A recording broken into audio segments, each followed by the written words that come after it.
आणि आता सुपरफास्ट 50 मधून घेऊयात बातम्यांचा वेगवान आढावा।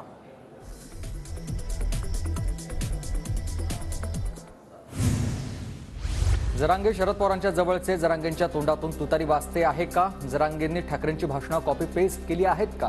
भाजप आमदार निलेश राणेंचा सवाल।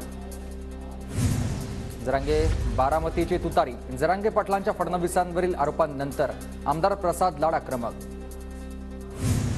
जरांगेंना ऑपरेट करणारा नेता कोण हे सर्वांना माहिती, ज्या वरिष्ठ नेत्यांचा पक्ष संपलाय ते जरांगेंना ऑपरेट करत आहेत। आशिष देशमुख यांचा नाव न घेता शरद पवारांवर निशाणा।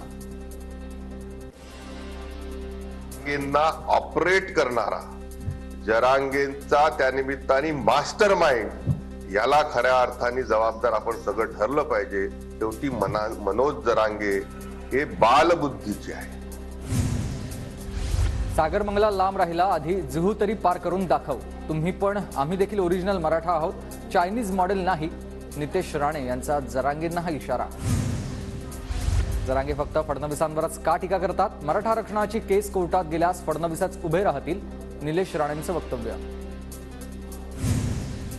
काल जरांगेंनी केलेला प्रकार म्हणजेच तमाशा, नेतृत्वाची अपरिपक्वता काल समोर आली आहे। अजय बारसकर यांची जरांगेंवर टीका। माझ्यावर केलेल्या आरोपांवर जरांगेंनी माफी मागावी, जरांगेंनी माझ्या एकाही प्रश्नाचं उत्तर दिलं नाही, बारसकर यांची प्रतिक्रिया।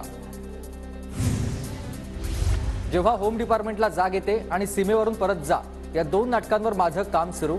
छगन भुजबळांची फडणवीस आणि जरांगे वादावर टोलेबाजी।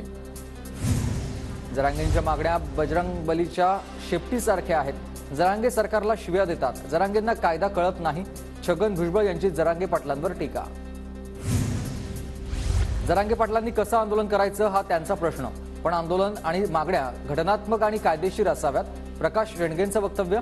तर 57 लाख नोंदी खाडाखोड केलेल्या त्या आम्हाला मान्य नाही, शेणगेंचं वक्तव्य। जरांगेंच्या बोलण्यामागे तुतारीचा वास येतो, जरांगेंना कोण बोलायला लावतं हे शोधणं गरजेचं आहे। रावसाहेब दानवे यांची शरद पवार गटावर टीका। जरांगे पाटलांच्या वक्तव्याची चौकशी केली जाणार, शंभूराज देसाईंची माहिती। तर राज्यातील कायदा सुव्यवस्था अबाधित ठेवण्यासाठी पोलीस काम करतील, देसाईंची प्रतिक्रिया। मराठा आरक्षणावर सरकारची भूमिका स्पष्ट करावी, तर मुख्यमंत्र्यांचं जरांगे पाटलांसोबत काय बोलणं झालं तेही जाहीर करावं, मग सत्य समोर येईल, नाना पटोलेंचं सरकारला आवाहन। मनोज जरांगेंना अशी भाषा बोलायला कोणीतरी तयार केलंय, जरांगेंना तयार करणारे कोण हे महाराष्ट्राला माहीत आहे। ओएसडी कुणाचे, पीए कुणाचे, कोण तडजोडी करत होते? विजय वडेट्टीवार यांचे जरांगेंना उद्देशून राज्य सरकारला सवाल। संचारबंदीमुळे जरांगे पुन्हा अंतरवाली सराटीत उपोषण स्थळी दाखल, शहाणी भूमिका घेऊन पुन्हा आलोय। संध्याकाळी 5 वाजता उपोषणाबाबत भूमिका मांडणार, जरांगेंची माहिती।